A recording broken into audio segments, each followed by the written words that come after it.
berkumpul di padang mahsyar, tiap orang sibuk dengan persoalannya masing-masing.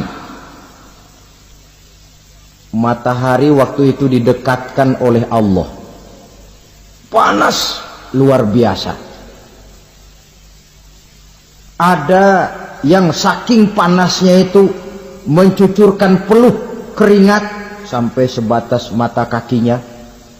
Ada yang keringatnya sampai sedengkulnya, ada yang keringatnya sampai sepusatnya, ada yang keringatnya mengalir sampai sebahunya, ada yang kelelap oleh keringatnya sendiri, sementara orang di sampingnya nggak apa-apa. Bergantung lagi amalan dia waktu di dunia ini. Saudara-saudara, sebagian orang dalam kepanikan padang mahsyar berombong-rombong datang mereka menghadap Nabi Adam. Ya Adam, anta abal bashar. Hai Adam, Tuhan adalah bapak moyang manusia. Kami sebentar lagi akan disidang, dimintakan pertanggungan jawab. Tolonglah kami, hai Adam. Kata Nabi Adam, jangankan nolongin sampean, saya sendiri tanggung jawab di hadapan Allah. Ketika dulu tidak boleh makan khuldi, saya serobot. Sudahlah, urus diri masing-masing saja, nafsi. Begitu kata Nabi Nuh, begitu kata Nabi Ibrahim. Tiap orang bertanggung jawab sendiri-sendiri.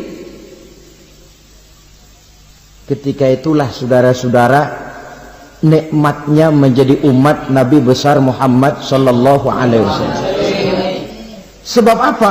Walaupun menurut abjad kita ini umat paling belakang, kan paling belakang kita ini toh, karena Nabi Muhammad adalah Nabi akhir, tapi akan dihisap lebih dulu, lewat di atas sirat lebih dulu, masuk surga lebih dahulu ketimbang umat-umat belakangan. Ketika Rasul mendekati ajal, beliau tanyakan itu kepada malaikat Jibril. Malaikat Jibril berkata, Muhammad jangan khawatir, Allah sudah berjanji, inni haramtul jannata ala sairil anbiya hatta tadkhulaha anta wa haramtuha ala sairil umami hatta tadkhulaha ummatuka. Surga aku haramkan buat seluruh nabi kecuali kalau engkau Muhammad sudah masuk ke dalamnya, dan surga aku haramkan buat seluruh umat kecuali kalau umatmu Muhammad sudah masuk ke dalamnya. Logikanya, walaupun menurut abjad kita umat paling belakang, bakal dihisap paling dulu, lewat di atas sirat paling dulu, masuk surga paling dulu, kalau mampir ke neraka juga paling dulu. Ya resiko. Jangan mau enaknya aja paling dulu. Saudara hadirin yang saya hormati, setelah masa kebangkitan itu jangan dikira begitu bangkit langsung diperiksa, masih menunggu menanti ribuan tahun perhitungan padang mahsyar untuk sampai kepada proses yang disebut yaumul hisab, hari perhitungan. Seorang demi seorang bakal dipanggil. Bayangkan saja, kita se-RT saja di absen, kadang-kadang perlu waktu lama.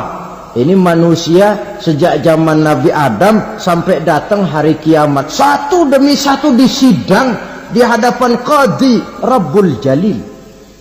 Status sosial copot sudah waktu itu. Yang pernah jadi hartawan di situ tidak lagi kelihatan kehartawanannya. Yang pernah jadi jenderal tidak lagi dipanggil jenderalnya. Yang ustadz tidak lagi dipanggil al-mukarramnya. Seluruh status sosial selesai. Dipanggillah kita seorang demi seorang menghadap Qadhi Rabbul Jalil. Bagaimana proses penghisaban itu? Pertama, proses tanya jawab.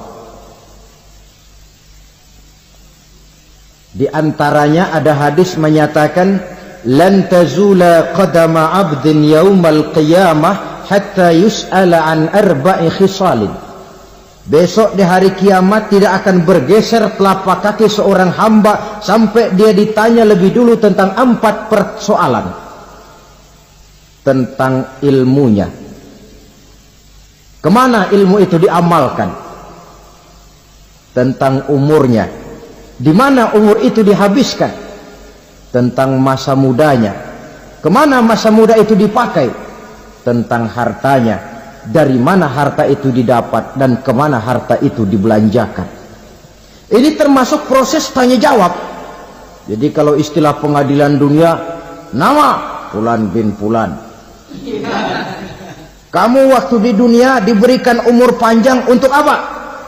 Pernah mengalami masa muda, kemana kau habiskan masa remajamu? Kau diamanahkan ilmu, dengan apa ilmumu kau amalkan? Kau diberikan harta, dari mana harta kau dapat, kemana kau belanjakan? Tak seorang pun yang bisa mungkir.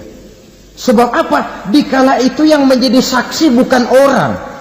Yang menjadi saksi adalah seluruh anggota badan kita. Tangan bicara, kaki jadi saksi terhadap seluruh amalan yang pernah kita kerjakan pada saat kehidupan di alam dunia ini. Selesai proses tanya jawab, lalu diperlihatkan buku catatan kita waktu hidup di dunia ini. Jangan lupa Allah itu menyiapkan 2 superkomputer kepada kita. Sebelah ditempelin sebelah kanan, yang sebelah tempelin di sebelah kiri. Komputer itu namanya Raqib dan Atid.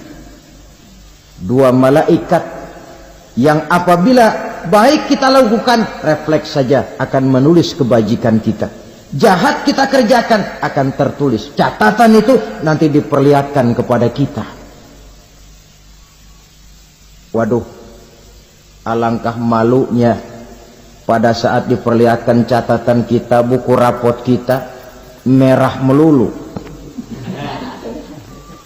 Barangkali diperiksa sambil diomelin, brengsek lo. Buku merah melulu begini, bagaimana waktu hidup di dunia? Tidak cukup diperlihatkan buku catatan kehidupan, rekaman kehidupan. Rekaman kehidupan kita secara utuh sejak terlahir sampai ajal datang merenggut nyawa. Barangkali mirip dengan video sekarang ini, di mana terekam dengan baik seluruh kegiatan kita sejak yang sekecil-kecilnya sampai kepada yang sebesar-besarnya. Untuk kemudian kita pun menerima balasan. In khairan fa khairun wa in syarran fa syarrun. Kalau baik ya baik balasannya, kalau jahat ya jahat juga balasannya. Catatan-catatan kita diberikan. Kalau banyak kebajikannya diberikan di tangan kanan dengan cara yang halus. Kalau banyak kejahatannya diberikan dari sebelah kiri atau dilempar dari belakang. Itulah sebabnya sejak di dunia ini kita sudah mohon kepada Allah. Ketika berwudu membasuh tangan kanan, apa kita bilang? Allahumma a'tini kitabi biyamini wa hasibni hisaban yasira. Ya Allah, berikan saya kitab di tangan kanan, dan kalau saya memang perlu dihisap, hisaplah saya yang seringan-ringannya. Tangan kiri berlindung kita kepada Allah, jangan sampai diberikan kitab di tangan kiri atau dari arah sebelah belakang. Wa a'udzubika an tu'tiya kitabi bishimali aw min wara'i zuhri, dari arah sebelah belakang. Na'udzubillah min dzalik.